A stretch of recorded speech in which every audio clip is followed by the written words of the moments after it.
The policy expert. I'm Chen, and I've been working at Meridian Tech Solutions for 8 years. Most people see me as the quiet policy analyst in the corner cubicle, the one who actually reads the employee handbook and knows every clause in our company charter. What they don't know is that I helped write half of those policies during my previous job at Corporate Consulting Group, where I specialized in employment law compliance. Our office runs on the typical startup energy, all glass walls and standing desks, with a leadership team that loves to talk about innovation while ignoring the basic rules that keep companies functioning. That's where Marcus Rodriguez comes in.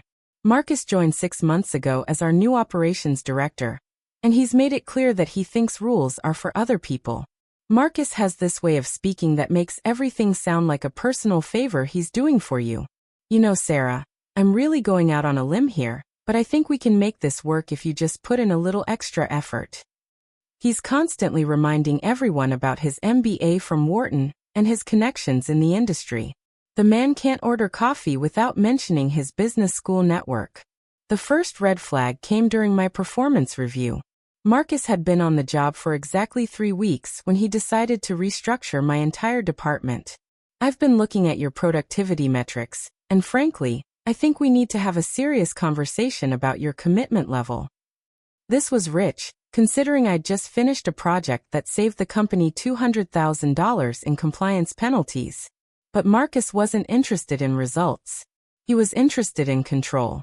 He started implementing what he called efficiency measures. Mandatory weekend work for salary employees. Cutting our health benefits contribution without HR approval. Requiring people to use personal devices for company work without reimbursement. Each change came with the same speech about market competitiveness and doing more with less. When I tried to explain that several of his new policies violated both state labor law and our own company guidelines, Marcus just smiled that condescending smile. Sarah, I appreciate your attention to detail, but you need to understand that we're trying to build something special here.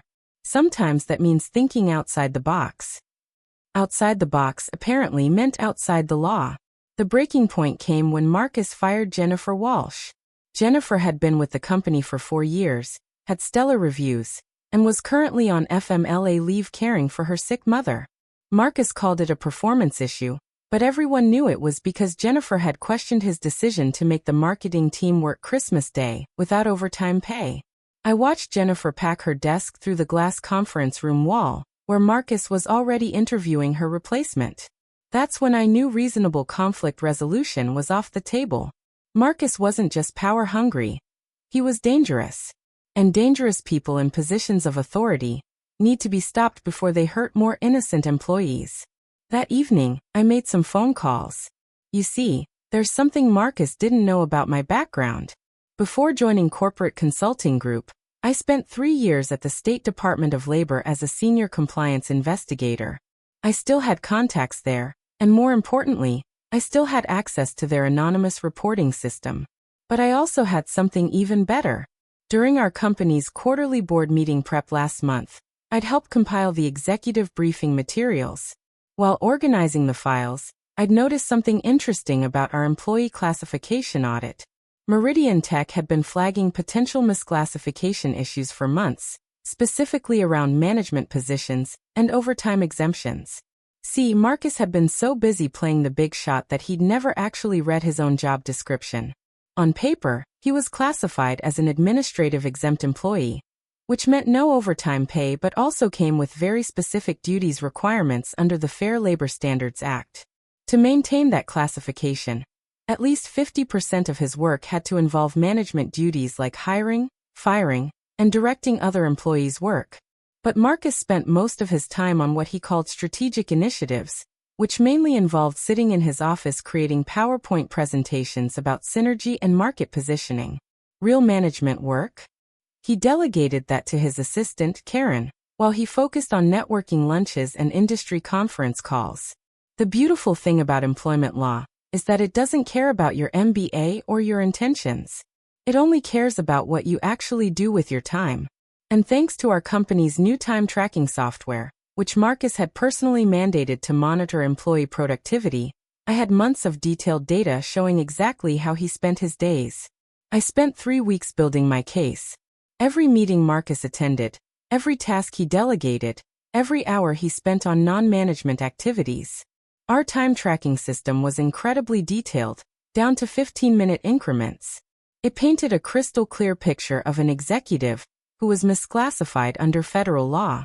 The next step was even more delicious. Remember how Marcus loved to brag about his industry connections? Well, it turns out one of those connections was David Kim, the CFO at Patterson Industries, our biggest competitor. Marcus had been having regular coffee meetings with David, supposedly to discuss market trends. But our confidentiality agreement was very specific about competitive intelligence, and those meetings were starting to look like something HR would be very interested in discussing. I didn't have to do anything dramatic. I just filed the appropriate reports with the appropriate agencies, using the appropriate channels. The Department of Labor received a detailed complaint about executive misclassification, complete with time tracking data and job description analysis. HR received an anonymous tip about potential confidentiality violations that warranted internal investigation. Then I waited. Government agencies move slowly, but they move thoroughly. Corporate HR moves quickly when their legal department gets nervous about federal investigations. The call came on a Tuesday morning. Marcus was in his office, probably working on another strategic initiative presentation, when Linda from HR knocked on his glass door. I could see everything from my cubicle, though I couldn't hear the conversation. Linda handed Marcus a folder. As he opened it and started reading, his face went through a fascinating series of expressions. Confusion first, then anger, then something that looked like genuine fear.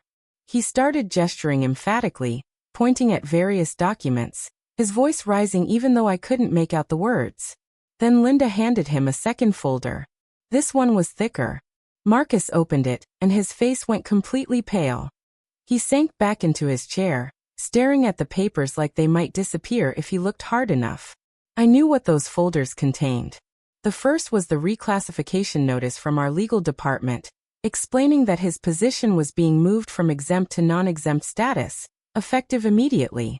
This meant he was now eligible for overtime pay, but it also meant he could be disciplined for any time theft over the past 6 months.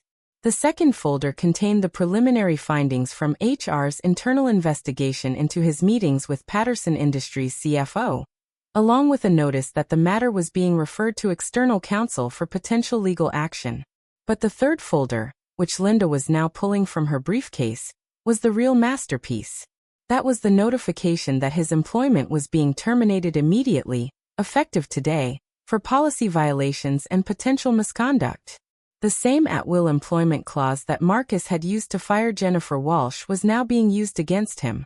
Marcus looked up from the papers to see Linda already standing, her expression professionally neutral. She said something brief, probably the standard termination script about returning company property and final paycheck procedures. As Linda walked out, Marcus sat frozen in his chair, surrounded by the policies and procedures he'd thought were beneath his attention. Through the glass wall, I could see him staring at the documents, finally understanding that his MBA and his network couldn't protect him from the very rules he'd spent months ignoring. I quietly closed my laptop and gathered my things.